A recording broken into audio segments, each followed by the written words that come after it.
Well, well, well. Look who it is. Hi, and welcome to this video.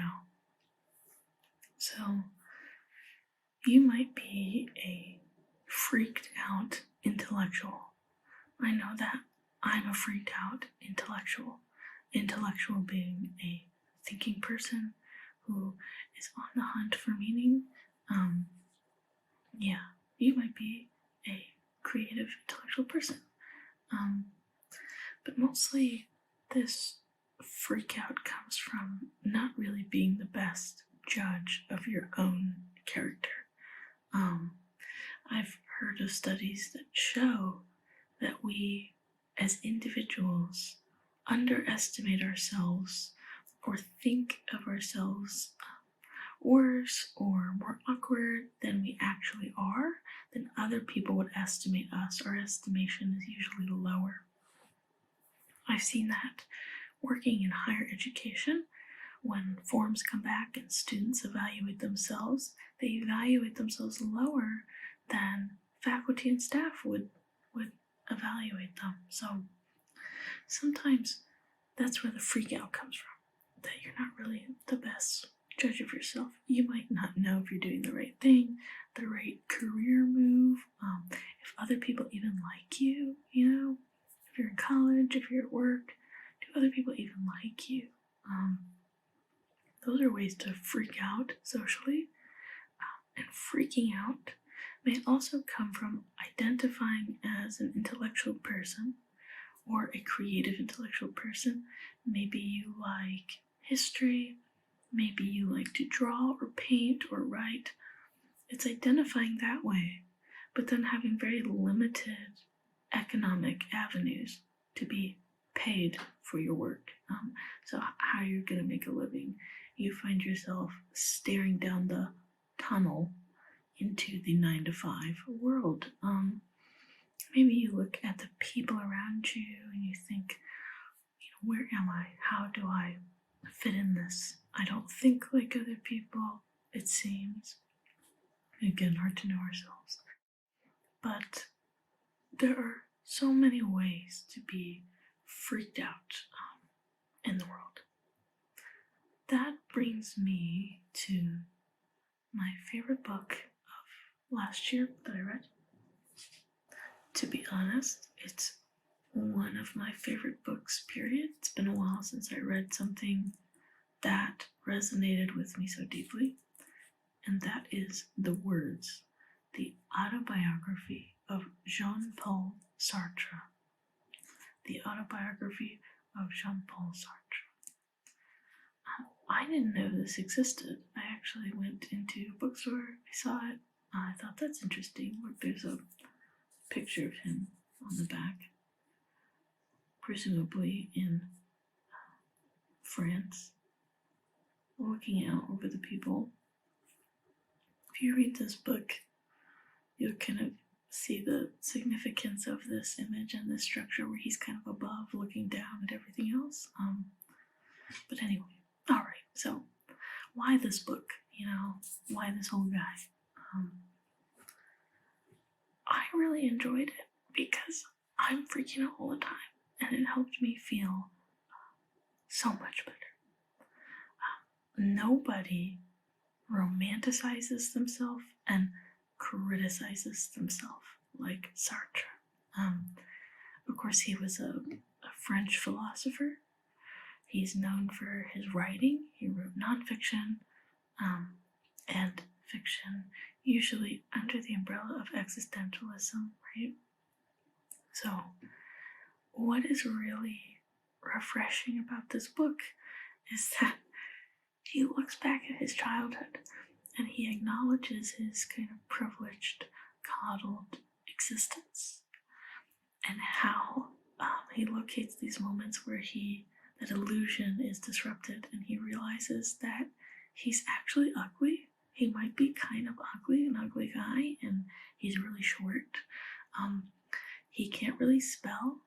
He might not even be that great of a writer, and he is not special. And he realizes this as an older child moving into adolescence, And he talks about it with a lot of wit and humor. So I really enjoy it. And what is so refreshing about his thinking is that he knows, as he's writing this as an older man, he knows he's kind of a ridiculous person. He's a strange person in his commonness. The way he's handled his commonness is strange. And that he was kind of a funny child. He sees how his mother and his grandfather kind of placed him into the role of the family poodle.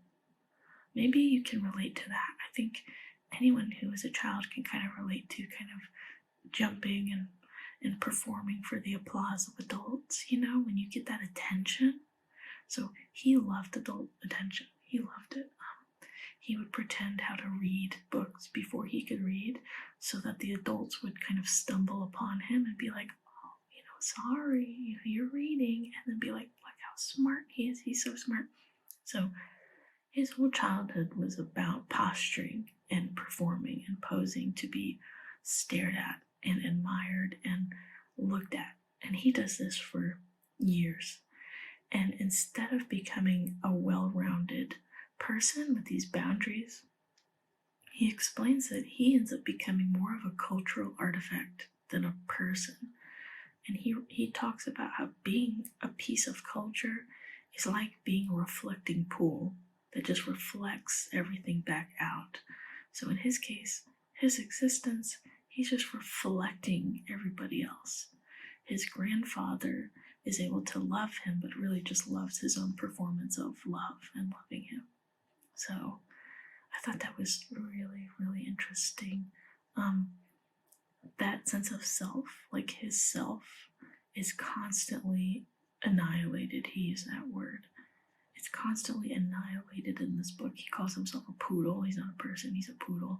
Later, he talks about how he's a book, and his body is the pages of a book. It's not necessarily a person. And he says that when he wanted, or he's thinking about death taking him, he wants death to take a dead man, somebody who's already dead. So Sartre is pretty sick of himself, and he's pretty over himself. And it's really that dynamic that liberated me, because sometimes I am so sick of myself. I am so sick of micro-analyzing my performance socially.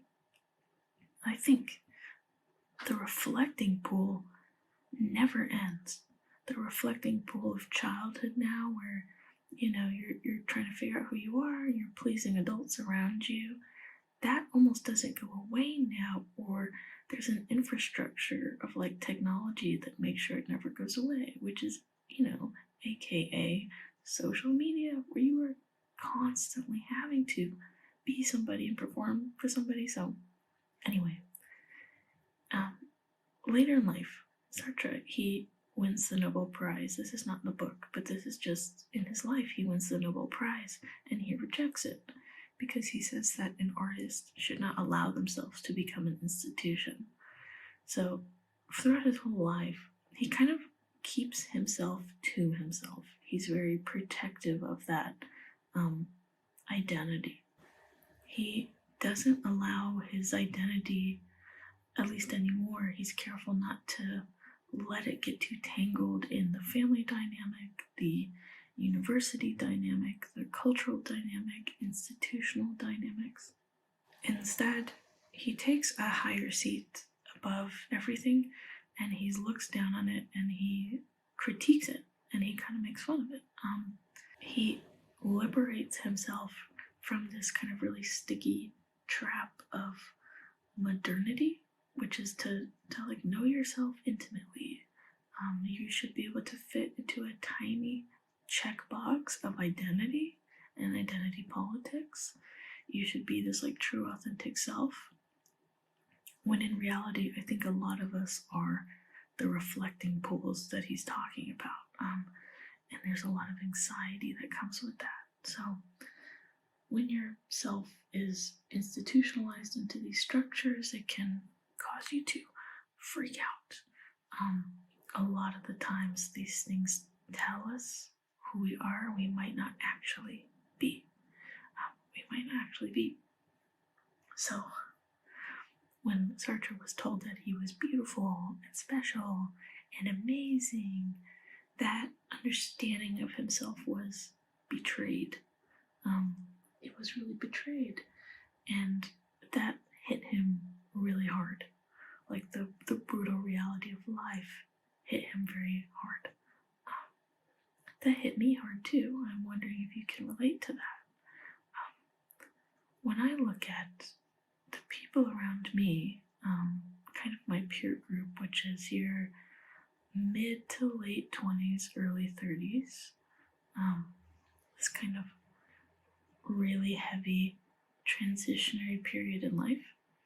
When I look around at kind of my peer group, I see people caught in this tension between the narratives that we were told when we were younger, that like you can be president and you're gonna get married and you're gonna have this job and your job is gonna be really special and you're like unique, one of a kind. You're gonna like buy a home and have a dog and all that stuff. We're kind of caught between that. Oh, and also, you can retire, you play your financial cards right, and it's gonna be great, and bootstraps and all that. Yeah. Jobs looked like, the movie The Devil Wears Prada, like kind of romanticizing these jobs for young people of like, you can do it, you'll be CEO one day, right? We're stuck between that, and then we're stuck between the actual economic and social realities of like, oh, we might not be as special as we were told, and the road to becoming president is actually highly specific. That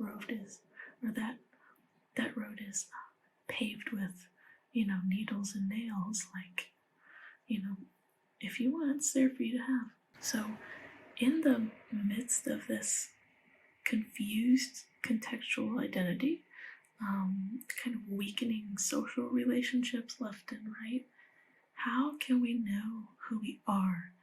School also tells us that we're something, and it gives us this really clear path to success, and then you graduate and you lose that context of meaning. Reading Sartre go through this sense of kind of doomed awakening made me actually feel much better. Like, you can talk about these things, you can make fun of these things, and ultimately you have to stop being the reflecting pool and you have to make your own meaning, which is another way that you could freak out. It is scary.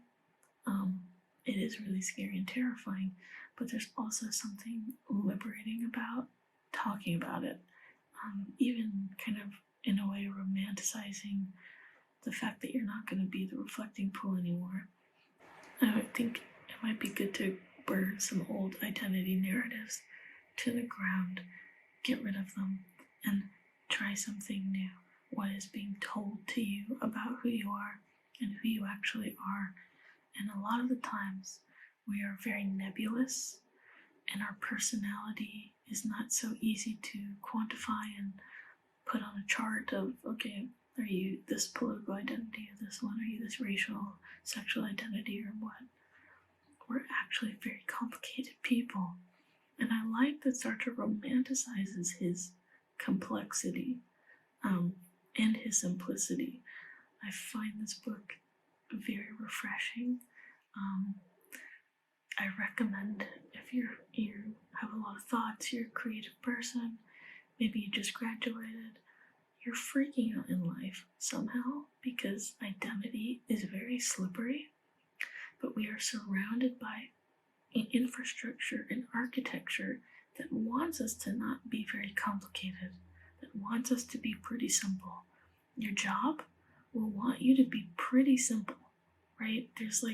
You're pretty limited. Social media wants you to be pretty simple. If you have a YouTube channel, you should post one type of content, and that's your brand. If you're on TikTok, same thing. You need to have a brand, yada, yada, yada, yada. People need to feel they understand you, yeah. But all that can be very confusing and very suffocating. Now, it's also easy to question the meaning of everything. I like Sartre's bitterness and his darkness and his humor about the whole thing. Somehow he takes himself seriously, but not. It's an interesting dynamic. If you like that type of thing, especially if you like existentialism or you feel that type of anxiety, I recommend reading it. I had a good time.